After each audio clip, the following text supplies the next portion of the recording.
Hello बच्चों, स्वागत है आप सभी का आपके अपने पसंदीदा चैनल प्रवीण जोशी क्लास में। आशा करता हूँ सभी बहुत अच्छे होंगे और अपने अर्धवार्षिक पेपर की अच्छे तैयारी कर रहे होंगे। आज की वीडियो में हम कक्षा 11 जो केमिस्ट्री का इंपॉर्टेंट क्वेश्चन पेपर रहने वाला है उसको उसका सॉल्यूशन लेकर आए हैं। आपने क्या करना है, इस पूरे क्वेश्चन पेपर को अच्छे से देख लेना है और अपनी तैयारी कर लेनी है। पूरा same to same question paper आपको बोर्ड एग्जाम में अपने हाफिली एग्जाम में देखने को मिलने वाला है। तो आपने क्या करना है, एक भी क्वेश्चन छोड़ना नहीं है और सारे क्वेश्चन इस प्रकार से कंप्लीट कर लेने हैं। ठीक है, इस वीडियो को मैं 2-3 पार्ट्स में देने वाला हूँ क्योंकि इसमें 3-4 क्वेश्चन पेपर हमने रेडी कर रखे हैं जिससे 100% क्वेश्चन पेपर आएगा आपको। तो आपने क्या करना है, इन सभी वीडियोस को देख लेना और अच्छे तैयार कर लेना। बाकी और सब्जेक्ट्स के भी रेगुलर वीडियो हम डाल रहे हैं कक्षा 11 के। अगर आपने अभी तक वीडियो नहीं देखी है, चैनल को सब्सक्राइब कर लीजिए, चैनल सब्सक्राइब नहीं किया है तो। और वीडियो को लाइक करके दोस्तों का शेयर जरूर कर दीजिए ताकि उन तक वीडियो पहुंच पाए और वो भी अपने अच्छे तैयारी कर पाए। और सबसे बड़ी बात, जिस वीडियो पे आप सबसे ज्यादा कमेंट करते हैं उसी से रिलेटेड टॉपिक आपको मैं कवर कराता हूं, आपके वीडियो के माध्यम से आपके लिए लेकर आऊंगा। तो आपने करना ज्यादा से ज्यादा वीडियो को शेयर करना है अपने दोस्तों के साथ और वीडियो को लाइक करके कमेंट करना अपना, ठीक है, जो भी आपकी राय है। चलिए बढ़ते हैं आज के उस क्वेश्चन पेपर की ओर, देखते हैं क्वेश्चन। खंड कौ बहुविकल्पीय प्रश्न। बहुविकल्पीय प्रश्न क्या होते हैं? जो कि आपके 1 नंबर के क्वेश्चन है, सबके क्वेश्चन दिए हुए हैं, सारे क्वेश्चन में पढ़ रहा हूँ, आपने उत्तर देख लेना है वीडियो में और आगे बढ़ते रहना है। ठीक है, ज्यादा लंबी वीडियो ना हो इसलिए क्या करना है, मैं क्वेश्चन क्वेश्चन पढ़ के आपको आगे बढ़ाता हूँ। निम्न में से कौन सा पद इकाई रहित है? ठीक है, कौन सा पद इकाई रहित है जिसमें इकाई नहीं होता, यूनिट नहीं लिखते हैं इसकी हम। ठीक है, तो क्या है, मोल अंश कहते हैं इससे। ठीक है, द्वितीय आवर्त में अधिकतम तत्वों की संख्या होती है कितनी होती है आपको बताना है। तो टोटल आंसर दिया हुआ है, देखो 8। ठीक है, निरूपक तत्व कहलाते हैं। ठीक है, निरूपक तत्व क्या उनसे कहलाते हैं? एस और पी ब्लॉक के तत्व, ये क्या होते हैं, निरूपक तत्व होते हैं। ठीक है, इसके बाद देखिए समस्थानिक होते हैं। समस्थानिक होते हैं क्या? न्यूट्रॉनों की संख्या में भिन्नता होती है इनमें। ठीक है, तो न्यूट्रॉनों की संख्या भिन्न होगी तो इसको आंसर आपका ये है आपका। ठीक है, आगे बढ़ते हैं। अगला, मानक अवस्था की स्थिति क्या है? 25 डिग्री सेल्सियस या 1 एटमॉस्फेरिक प्रेशर। ठीक है, एटीएम कहते हैं इसे। ठीक है, मानक अवस्था की स्थिति। उसका चौ है, निम्नलिखित में से कौन से कक्षक सिग्मा आबंध से बने होते हैं? कौन से कक्षक सिग्मा आबंध से बने होते हैं? पी 2py और 2py। ठीक है, ये देख लीजिए। ठीक है, 2py और 2py ये आपके क्या है, सिग्मा आबंध से बने होते हैं। अगला देखिए 6, आधुनिक आवर्त सारणी में आवर्त निम्नलिखित में से किसको व्यक्त करता है? आवर्त किसको करता है बताना है आपने। तो मुख्य क्वांटम संख्या को कौन करता है? आवर्त व्यक्त करता है। ठीक है, निम्नलिखित में से उच्चतम तरंग दैर्ध्य वाली वैद्युत चुंबकीय किरणें हैं। ठीक है, वैद्युत चुंबक कौन सी होती है? उच्च तरंग दैर्ध्य वाली कौन सी होती है? रेडियो तरंगें होती है। ठीक है, इसके बाद अभिकथन दिया है, अभिकथन आपने पढ़ लेना है। अभिकथन दिया है, साथ में कारण दिया है, आपने इसको अच्छे पढ़ लेना है। और इसी के आधार पे क्या है, हमने उत्तर दिया हुआ है। तो उत्तर आपने ये सामने दिया हुआ, आपने अच्छे से पढ़ लेना। हमने यहाँ ये 4 ऑप्शन थे, चारों ऑप्शन में से उत्तर हमारा क है। ठीक है, ए तथा आर दोनों सही है तथा आर ए की सही व्याख्या करता है। ठीक है, इसके अणु है, अभिकर्षण दिया हुआ है, ये देख लीजिए। इस क्वेश्चन को पूरा पढ़ लेना आपने। उसका कारण दिया है तो इसमें आंसर बताना। आंसर आपके सामने दिया, इसको आपने पढ़ना है। उसके बाद देखिए निश्चित उत्तरीय प्रश्न आपने देख लेने हैं। सारे क्वेश्चन इंपॉर्टेंट रहने वाले हैं तो आपने क्या ना, एक एक क्वेश्चन को अच्छे से देखना है बेटा। ठीक है, सारे क्वेश्चन आपने तैयार जरूर कर लें एग्जाम से पहले। और काफी क्वेश्चन आपको क्या है, सेम टू सेम आपको देखने को मिलने वाले हैं। तो एक एक क्वेश्चन आपके लिए इंपॉर्टेंट रहने वाला है। कुछ नहीं भी पढ़ा है तो ये पढ़ के भी आप आराम से 60-70% आराम से बना सकते हो। और पढ़ के रखा है तो अच्छे खासे इससे पूरे नंबर आपको मिल जाएंगे।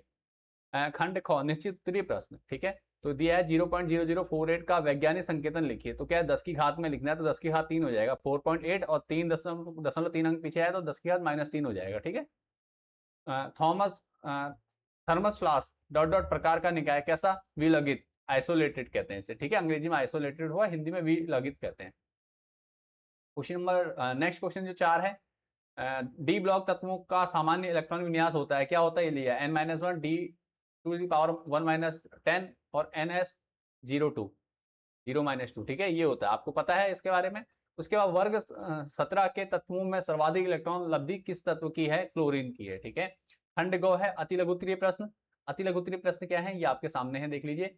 ये क्वेश्चन आपने करने हैं, एक न्यूमेरिकल क्वेश्चन है, इसको हमने यहाँ पे सॉल्व कर रखा है, आपने देख लेना है। ठीक है, क्या कह रहा है, आयरन के उस ऑक्साइड का मूलानुपाती सूत्र ज्ञात कीजिए जिसमें द्रव्यमान द्वारा 69.9% आयरन तथा 30.1% ऑक्सीजन है। ठीक है, तो ये आपका वो है। तो मोलों की संख्या निकाल दी है। 100 ग्राम ऑक्साइड में क्या है, आयरन और ऑक्सीजन है। मोलों की संख्या निकलेगी, यहाँ से मोलों की संख्या निकालना है आपको।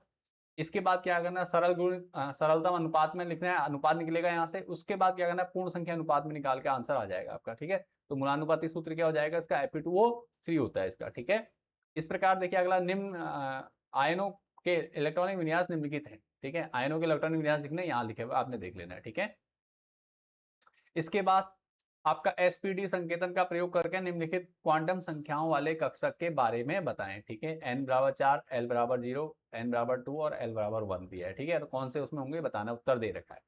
इसके बाद निम्नलिखित का आणविक द्रव्यमान ज्ञात कीजिए। ठीक है, जो आणविक द्रव्यमान है वो ज्ञात करना है आपने। तो आणविक द्रव्यमान निकालने का तरीका यहाँ पूरा सॉल्व करके दिया हुआ है, सिंपल आपने क्या ना, ये आंसर आ जाएगा आपका। ठीक है, इसका हुंड का बहुलकता का नियम बताइए। ठीक है, हुंड का जो बहुलकता का नियम है वो आपने बताना है, ये सामने दिया हुआ है, इसको आपने अच्छे तैयार कर लेना है। बार बार पूछा जाता है, हर बार क्वेश्चन में रिपीट होता है, इसको आपने अच्छे तैयार करना है। इसके बाद क्वेश्चन नंबर 11 है, निम्न अणुओं में सिग्मा व पाई आबंधों की संख्या बताइए, C2H2 और C2H4 का। ठीक है, एंट्रोपी को परिभाषित करो और इसका मात्रक बताओ। ठीक है, एंट्रोपी क्या होती है उसको बताना है और उसकी परिभाषा समझाइए। H2O द्रव है जबकि H2S गैस है।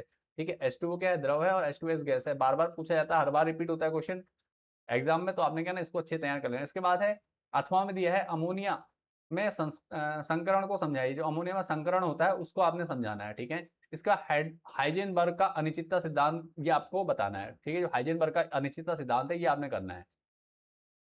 अगला क्वेश्चन है आपका, समस्थानिक और संभारिक को उदाहरण से ही समझाना है। ठीक है, समस्थानिक क्या होते हैं, संभारिक क्या होते हैं, इनको उदाहरण के साथ बताना है। समस्थानिक और संभारिक में से एक क्वेश्चन आपका हर बार एग्जाम में पूछा जाता है, आपने अच्छे तैयार जरूर करना है। इसके बाद है, उष्म गति का प्रथम नियम क्या है। उष्म गति का प्रथम नियम जो है वो आपको बताना है। ठीक है, जिसे ऊर्जा संरक्षण का नियम भी कहा जाता है।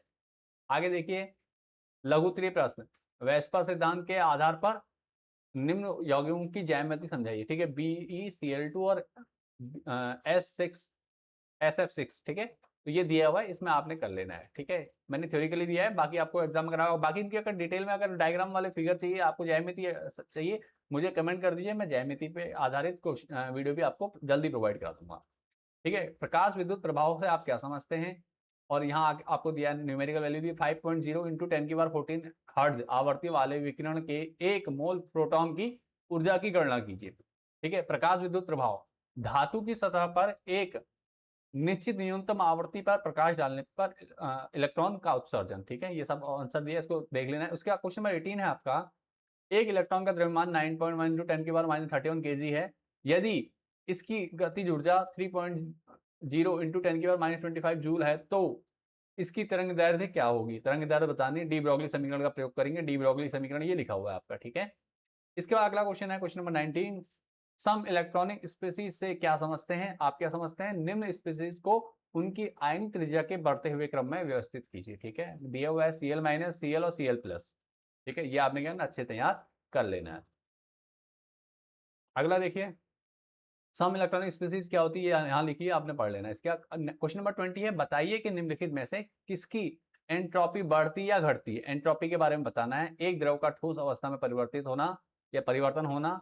ठीक है, दूसरा एक क्रिस्टलीय ठोस का ताप 0 से 115 डिग्री केल्विन तक बढ़ाया जाता है।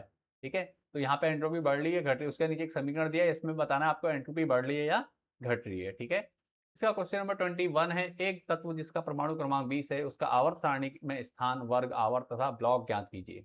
ठीक है, 20 है तो वो क्या होगा, कैल्शियम होगा। कैल्शियम का क्या होता है, इलेक्ट्रॉन विन्यास ये होता है। ब्लॉक कौन से में होगा, वो S ब्लॉक में होगा।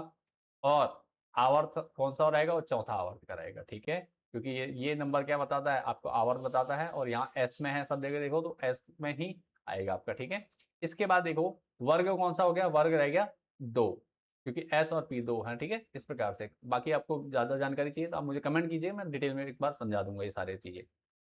उसके बाद देखिए, अगला क्वेश्चन अथवा में, किसी वर्ग या आवर्त के में परमाणु त्रिज्या किस प्रकार परिवर्तित होती है, इस परिवर्तन की व्याख्या आप किस प्रकार करेंगे। ठीक है, तो ये परिवर्तन किस प्रकार होता है, इसके बारे में आपने बताना है। शॉर्ट में आंसर दे रखा है, आपने इसको इजीली पढ़ के समझ लेना है। ठीक है, उसके बाद हेस का नियम उदाहरण सहित समझाइए। ठीक है, जो हेस का नियम है, हेस का नियम आपको क्या करना है, उदाहरण से समझाना है। उदाहरण भी दे रखा है, इसको आपने अच्छे तैयार कर लेना है बेटा। क्वेश्चन नंबर 22 का अथवा में दिया है, समदाबी, सम आयतनिक और रुदोष्म प्रक्रम को समझाइए। ठीक है, क्या होते हैं ये बताने हैं, सिंपल लिखा हुआ है, इजीली आप समझ जाएंगे। यहाँ पर मैंने सारे क्वेश्चन शॉर्ट में लिख रखे हैं ताकि समझने में आसानी हो। जब आप समझ जाते हैं किसी चीज को, तो उसको और बड़े विस्तार से लिखने में कोई प्रॉब्लम नहीं होगी आपको। ठीक है, क्वेश्चन नंबर 23 है, संकरण से आप क्या समझते हैं, मीथेन की ज्यामिति तथा संकरण को समझाइए। तो संकरण क्या होता है ये आपको बताना, और मीथेन के बारे में आपने बताना है। ठीक है, ये दिया हुआ आंसर। उसका अणव है दीर्घ उत्तरीय प्रश्न, सारे प्रश्न आपने जरूर देख लेने इसमें, और सारे क्वेश्चन सेम टू सेम आपको 100% क्या होंगे, सॉरी, आपके एग्जाम में देखने में आपको मिलने वाले, ठीक है। तत्वों के निम्नलिखित युग्मों के संयोजन से बनी स्थायी द्विअंगी यौगिकों के सूत्रों के की प्रयुक्त कीजिए, ठीक है, लिथियम और ऑक्सीजन, ठीक है। ये आंसर दिया है, इसको देख लेना। क्वेश्चन नंबर 25 है, निम्नलिखित स्पीशीज के आपेक्षिक स्थायित्व की तुलना कीजिए तथा उनके चुंबकीय गुण इंगित कीजिए, ठीक है। चुंबकीय गुण क्या होता है ये आपको बताना है। ये सारे क्वेश्चन आपने देख लेना, अच्छे से तैयार कर लेना।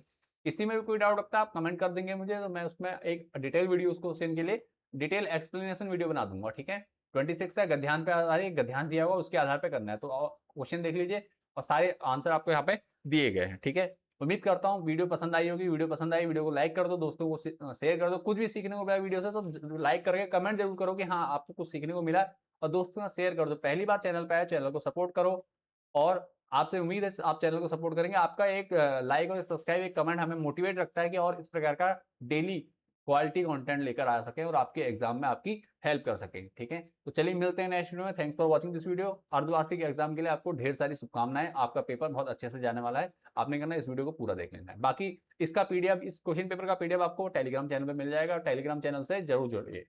लिंक आपको वीडियो के डिस्क्रिप्शन में मिल जाएगा, या आपको चैनल के अबाउट सेक्शन में मिल जाएगा, वहां से आप क्या कर सकते हैं, इजीली चैनल टेलीग्राम चैनल से जुड़ सकते हो बेटा, ठीक है।